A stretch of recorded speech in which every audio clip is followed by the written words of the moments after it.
Early one morning, a friend of mine, Chaka Sekhuwa, was queuing for a taxi to work. She made an interesting observation and shared it with me. She saw some pigeons which frequent the city and eat trash food such as scraps and leftovers from the street, often tangled in plastic and other junk. She thought to herself, okay, this is a bird which doesn't have the brains but it has wings and can fly. This is a feature that human beings don't have.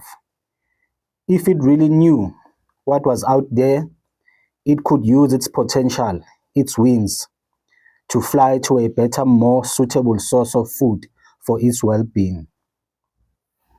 Now, I want you to look at it from a human perspective.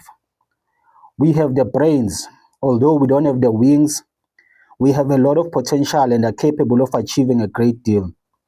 So, why do we confine ourselves to certain areas which are not beneficial to us?